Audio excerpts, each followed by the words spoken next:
सिया के राम को मिलने आ पहुंचे हैं भरत और शत्रुघ्न। अपने भाई को देखकर दोनों रोते रोते बिलखते हुए लिपट गए। लक्ष्मण भी राम के कंधे पर आंसू बहाने लग गए। राम समझ ही नहीं पा रहे थे कि आखिर उनके तीनों भाई इतने भावुक क्यों हो गए हैं। आखिर क्या वजह है कि भरत, लक्ष्मण और शत्रुघ्न जार जार आंसू बहा रहे हैं। वो पूछते रहे लेकिन कोई कुछ नहीं बोल पाया। अचानक राम की दृष्टि अपनी माताओं पर पड़ती है।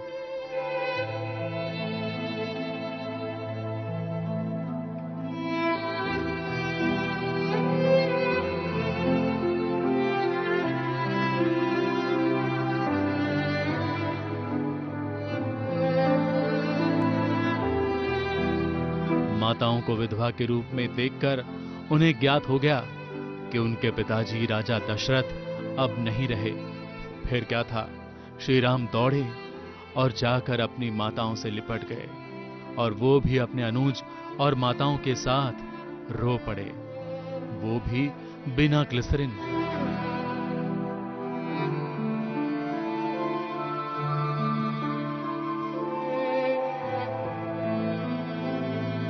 नहीं, मैं ग्लिसरीन वैसे भी इस्तेमाल नहीं करता हूँ कभी भी। और वही बोलो ना, आप मेरी शक्ल पे देख सकते हैं 2 दिन से मैं सिर्फ रो रहा हूँ, तो पूरी तरह से इमोशनली ड्रेन्ड हूँ। और होता है because even my directors are very, वो भी उसी तरह से वो जानते हैं मेरा प्रोसेस क्या है, तो उतना समय देते हैं मुझे। क्योंकि जैसे कल हुआ, कल शाम में हम जब तक शाम हुई तब तक मैं कंप्लीटली इमोशनली ड्रेन हो चुका था। तो उन्होंने बोला आज के लिए काफ़ी हो गया, अभी हम लोग कल करेंगे तुम्हारे साथ शूट, अभी आप घर जाओ। तो मेरी शक्ल देख के तरस आ गया उनको मेरे ऊपर, उन्होंने घर भेज दिया। तो हाँ, होता है वो, बिकॉज वो माहौल ऐसा बन जाता है आपके आसपास। और I think that is an actors journey कि आप उस समय एक दूसरी ज़िंदगी जी रहे होते हैं। तो उस दूसरे जीवन के अंदर क्या चल रहा है, अगर वो आपको इफेक्ट ना करे तो फिर कहीं ना कहीं फेक लगता है। श्री राम के हाथ में अब गुरु वशिष्ठ ने दशरथ का अस्थि कलश सौंप दिया है।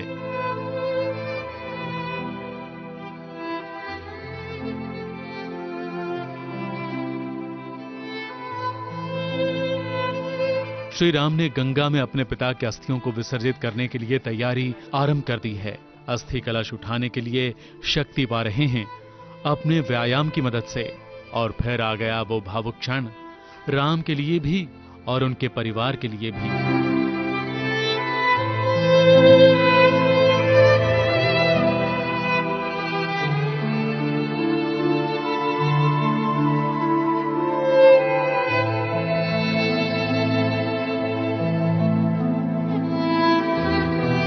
ऐसा लगता है कि गंगा जल से भी अधिक जल इनके चक्षुओं से बह रहा है, क्योंकि परिवार जब टूटता है तब हर किसी के मन में भावनाओं का सागर उमड़ पड़ता है। बहुत महत्वपूर्ण है और स्पेशली आज के ज़माने में तो बहुत रेलेवेंट है। क्योंकि जितना हम आजकल देखते हैं रिश्तों में, जो प्योरिटी है वो ख़त्म हो चुकी है कहीं ना कहीं।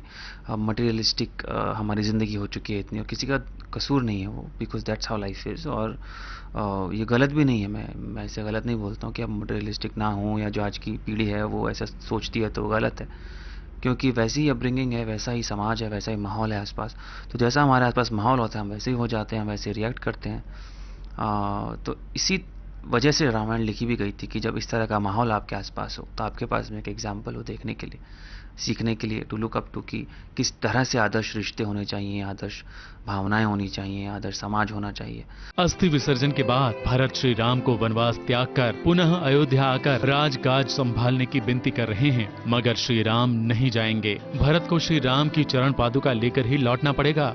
श्री राम एक बार फिर अपने परिवार से बिछड़ जाएंगे और अपनी वनवास लीला को आगे बढ़ाएंगे। और वैसे भी राम सीता जी को लिए बिना कैसे जा सकते हैं, क्योंकि भरत मिलाप के इस अवसर पर सीता जी स्वयं नहीं थीं, अपनी छाया को छोड़कर गई थीं। मगर हाँ, सीरियल के एपिसोड में वो जरूर दर्शन देंगी। ये सब सिया के राम की लीला है। हैदराबाद से कैमरामैन प्रकाश पाटिल के साथ एबीपी न्यूज रिपोर्ट।